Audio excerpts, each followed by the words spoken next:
जब बहू ने खा ली हंसने वाली दवा। किशनगढ़ गांव में कीर्ति अपने बेटे दिवाकर और बहू अंशु के साथ रहा करती थी।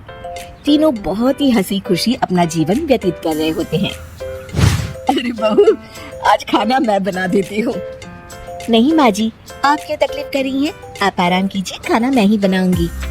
कितनी अच्छी बहू मिली है मुझे, भगवान ऐसी बहू सबको दे।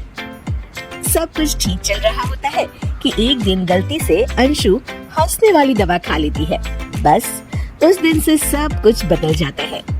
अरे बहू, मेरे घुटनों में बहुत दर्द हो रहा है, जरा बाम तो दे दे। अरे बाम लगा कर क्या करोगी माँ जी? मैं पाँव दबा देती हूँ। अरे एक तो मुझे पाँव दर्द हो रहा है, ऊपर से तुम हंस रही हो। I'm sorry माँ जी। अरे फिर से हंस रही है, जा तू मेरे कमरे से, मुझे तुझसे बात नहीं करनी। हे भगवान, क्या हो गया? माँ जी कैसे सोचेगी? 2 दिन बाद कीर्ति घर में किटी पार्टी रखती है। उसकी सभी सहेलियां घर आने वाली होती हैं। अरे बहू, मेरी कुछ सहेलियां आज दोपहर को घर आने वाली है। आज कुछ खाने में अच्छा सा बनाना। सहेलियां? क्यों? मेरी सहेलियां नहीं हो सकती क्या? तुम फिर से हंस रही हो? नहीं माँ जी, मैं हंस नहीं रही हूँ। अरे फिर से हंस रही हो और बोल रही हो कि हंस नहीं रही। नहीं माँ जी, मैं तो तुम जाओ मेरे सामने से और किचन का काम कर लो, जाओ। दोपहर को कीर्ति की सभी दोस्त खाने पर आ जाती हैं।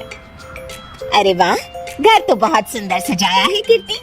अरे मैंने कहा, ये सब तो मेरी बहू का कमाल है। अरे वाह, बड़ी गुनी है तुम्हारी बहू तो। हाँ हाँ, खाना भी अच्छा बनाया है। हाँ, बहुत ही गुनी है। तो हमको नहीं मिलवाओगी क्या, या छुपा कर रखोगी अपनी हीरे जैसी बहू को? अरे नहीं नहीं, अभी बुलाती हूँ। अंशु, ओ अंशु, बहू रानी। अंशु बाहर आती है। जी माँ जी। बहू, ये सब मेरी सहेलियां हैं, मिलो सबसे। नमस्ते आंटी। नमस्ते बेटा, बहू तो बहुत अच्छी मिली है तुमको, किस्मत वाली हो तुम। किस्मत वाली? अरे क्या हुआ? हंस क्यों रही हो? नहीं नहीं, मैं हंस नहीं रही हूँ। तभी अचानक सांची के हाथ से चम्मच छूट जाता है और उसका कुर्ता गंदा हो जाता है। अंशु फिर से हंसने लगती है।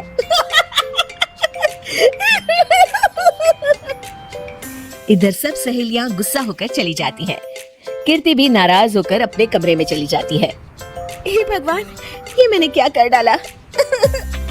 इस तरह से तो माँ जी और उनकी सहेलियां नाराज हो गई। अगले दिन, बहू, ओ बहू, किधर हो? जी माँ जी। जल्दी से मेरे साथ चलो, पड़ोस वाले शर्मा जी की हार्ट अटैक से मौत हो गई है, उनके घर बैठक के लिए जाना है। अंशु तैयार होकर आ जाती है। थोड़ी देर में दोनों शर्मा जी के घर पहुंच जाती है। वहाँ पर सब रो रहे होते हैं। कीर्ति शर्मा जी की बीवी के पास बैठकर उन्हें सांत्वना देने लगती है। बड़े अच्छे इंसान थे मेरे पति। अच्छा, तुम हंस क्यों रही हो? वो अच्छे थे। हाँ, बहुत अच्छे थे अंकल। अरे अंशु, हंस मत। माँ जी, मैं हंस नहीं रही। मैं तो आंटी जी को बस दिलासा दे रही थी। सब औरतें अंशु की इस हरकत से हैरान हो जाती हैं। कीर्ति भी बहुत शर्मिंदा होती है और वो अंशु को लेकर फटाफट घर लौट आती है। अंशु, क्या हो गया है तुझे? हंस क्यों रही थी तू वहाँ पर? नहीं माँ जी, मैं तो बस। अरे तो फिर से हंसती, जा तू अपने कमरे में, मुझे तो तुझसे बात ही नहीं करनी। मेरा बेटा ही तुझसे बात करेगा अब। रात को जब दिवाकर घर लौट आता है तो कीर्ति दिवाकर को सब कुछ बताती है। ठीक है माँ, आप फिक्र मत करो, मैं अंशु से बात करता हूँ। दिवाकर अपने कमरे में जाते हैं। जी आ गए आप? कैसे हैं? मैं तो ठीक हूँ, बस सर में हल्का दर्द है। सर में दर्द? अरे इसमें हंसने की क्या बात है? नहीं मैं हंस नहीं रही हूँ। मुझे तो फिक्र हो रही है आपकी। एक तो मेरे सर में दर्द है, ऊपर से तुम हंस रही हो। अरे कैसे समझाऊं मैं आपको? मैं हंस नहीं रही। अंशु तुम इस घर से चली जाओ। माँ ने मुझे बताया जो भी तुमने शर्मा आंटी के घर किया और किटी पार्टी में भी। नहीं जी मैं ऐसे नहीं हूँ। तो अभी क्या हुआ था? क्यों हंस रही थी तुम? रुकिए मैं आपको सब कुछ बताती हूँ। बताती हूँ आपको सब कुछ। अंशु डायरी में लिखकर दिवाकर को पढ़ने देती है। कुछ दिनों पहले मैंने गलती से हंसने वाली दवा पी ली थी, जिसकी वजह से ये सब हो रहा है। इसका असर कुछ दिन और रहेगा। अरे तो तुमने ये सब पहले क्यों नहीं बताया अंशु? तो मैंने माँ जी को बताने की बहुत कोशिश की, मगर उन्होंने सुना ही नहीं।